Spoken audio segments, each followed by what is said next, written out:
Alors, le sujet, c'est l'élite algérienne ou l'élite de façon générale. Alors, on va commencer par la définition. Moi, je définirais ça comme étant une classe ou un groupe de personnes qui excellent dans leur domaine respectif. Alors, ça peut être du domaine des arts, la culture, l'éducation, la santé, etc., etc. Maintenant, la mission de ce groupe, c'est en fait le développement de cette société, étant donné que c'est la crème de cette société. Maintenant, la question qui se pose, c'est où est-ce qu'elle est l'élite algérienne? Parce qu'il y en a une. La réponse, elle est simple.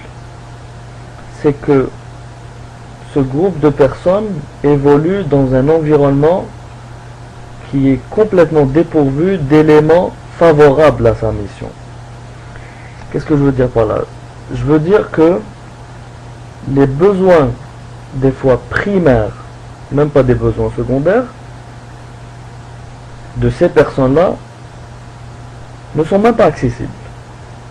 Quand je parle de besoins primaires ou de base, je parle de la sécurité, se nourrir, se loger, subvenir à sa famille,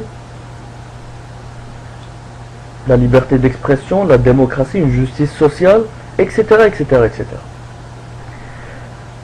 En fait, se demander, il me reste 10 secondes, se demander, je vais vous figurer ça très rapidement, se demander où est-ce qu'elle est l'élite algérienne, ou s'attendre à ce qu'elle fasse quelque chose, c'est carrément demander à un cancéreux, en pleine chimio, d'aller faire du sport. Parce que ce cancéreux, il lutte pour sa survie. Tout simplement. Moi, je pense que l'élite, c'est celle qui n'a pas perdu sa conscience. Donc, c'est vrai que la notion d'élite a été galvaudée, notamment par les médias mensonges. Donc, ils ont préfabriqué une élite, ils nous présentent un semblant d'élite, alors que c'est une fausse élite en fait. C'est un peu comme en France, la brochette de pseudo-philosophes qu'on nous présente, etc. Puis c'est valable aussi partout. Donc, pour moi, l'élite politique qui est docile et qui est servile, qui n'a pas d'honneur ni de dignité, pour moi, c'est une élite qui se prostitue politiquement. Et donc, elle est corruptible. Donc, pour moi, c'est pas une élite. Et la véritable élite, en fait, c'est celle qui n'est pas corruptible, c'est celle qui a une honnêteté intellectuelle. Et quelqu'un qui a une honnêteté intellectuelle, à mon avis, il est incorruptible. C'est quelqu'un qu'on ne peut pas, même ta'atelo knoz ta'atdenia, c'est quelqu'un qui fait valoir, en fait,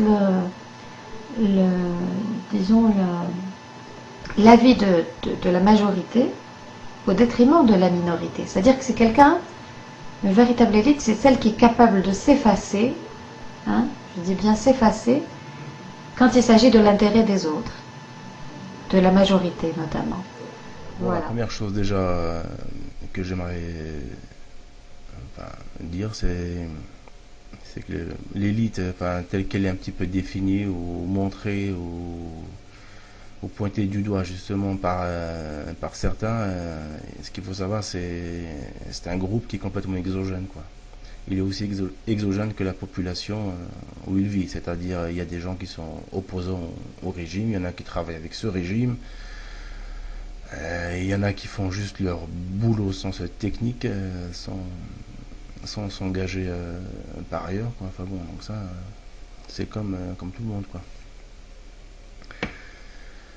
Et après, donc le fait aussi, j'ai l'impression, le fait aussi de demander justement cet engagement-là à ce groupe-là qu'on appelle élite, c'est comme si un petit peu on dédouanait le simple citoyen, quoi, entre guillemets.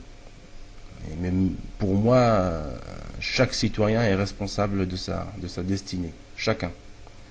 Mais le fallah, le président de la République, ou même si pour moi c'est pas un exemple d'intelligence excessive, quoi, le président, mais bon, jusqu'au professeur de fac ou l'anthropologue ou le médecin, quoi. Enfin bon. Voilà. Donc pour moi il faut faire attention à ne pas justement déresponsabiliser les citoyens, et chaque citoyen donc est responsable de sa destinée à son niveau.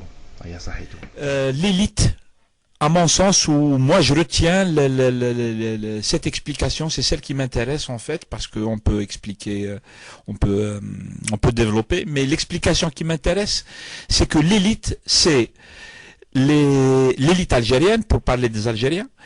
L'élite algérienne, c'est les Algériennes et les Algériens qui ont un certain niveau de connaissances, un bagage intellectuel, on va dire, donc qui sont spécialistes chacun dans son domaine, etc. Mais on appelle élite celle qui représente le peuple dans ce qui représente les aspirations du peuple. C'est-à-dire que l'élite algérienne, c'est celle, normalement, si elle existait, c'est celle qui va exprimer la volonté du peuple, les besoins du peuple, celle qui va exprimer la misère du peuple, celle qui va défendre le peuple à partir de laquelle elle s'exprime. En fait, l'élite de l'Algérie, c'est celle qui va exprimer les désirs, les besoins, les envies, les nécessités, les urgences, etc. du peuple algérien. Et malheureusement, dans le cas de l'Algérie, on n'a pas d'élite en fait, des gens qui s'engagent pour exprimer le peuple, parler au nom du peuple, pas représenter tout le peuple, mais des gens qui vont venir dire, Bli, voilà en fait la vraie situation dans laquelle vit le peuple algérien, et voilà ce que demande le peuple algérien, etc., etc. Voilà ce qu'il faut faire. Et puis des gens qui s'engagent sur le terrain réellement, c'est-à-dire qu'ils se sentent appartenir à ce peuple et ils veulent le représenter, ils veulent le défendre, ils veulent faire avancer les choses, etc., etc.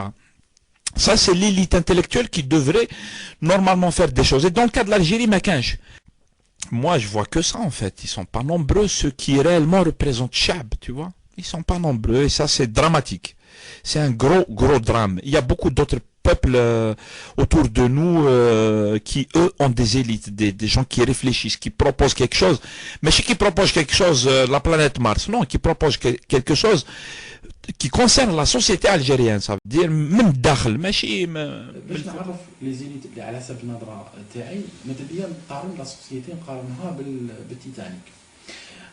من يكون التيتانيك يتمشى مليح وتكون الحفله في لي صالون ولا ميوزيك والكاطو يتقسم في لي بلاطو اونور، بيان سور لي زيليت هما لي زيليت اللي عندهم الدراهم واللي لابسين مليح واللي راهم في لا بروميير كلاس وعندهم اون فيو انكرونابل على البحر. من الدعوات تتخسر ولي الماء يتعمر في التيتانيك والبابور يميل ويخطئ ويدير في الحس، تماك تكون قضيه فيها ازمه. في الازمه لا ديفينيسيون تاع ليليت تبدل، لا ديفينيسيون تنقلب. سا سينيفي هذاك الشيباني بالك اللي كنا حاقرينه غادي يعطي بلاصته يسلك فاميليا كامله. بالك هذاك البز اللي اون لا ميم با روماركي غادي يدير ان جيست يسلك 100 واحد. هذاك اللي كان يسلبي في القهوه بالك غادي يدير حاجه اللي الناس تعقل عليها من 100 ans بلو تار. وبالك ثاني واحد من اللي كان في لا بروميير كلاس بالك غادي كنا نمشي مقيمينه ولا بصح ضربه وحده غادي يخرج راجل.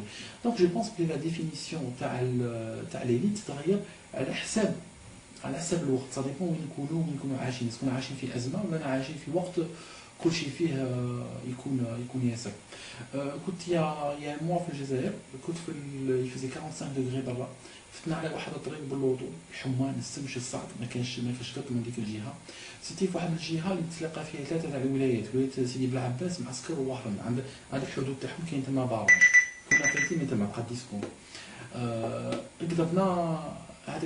درنا ستوب، قالنا باغيين يوصلوني عنا زناجه فيما قلنا هو كان داير برنوس وشاد المطريق والقربه هي وديناها مسكين.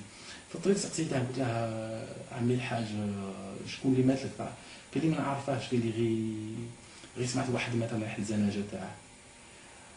فوالا دينا مسكين وصلنا قصنا في الزناجه كيما قال ناس كيما هادو هما ليليت ونظن هما اللي راهم اللي على خاطرهم البلاد نسات واقفه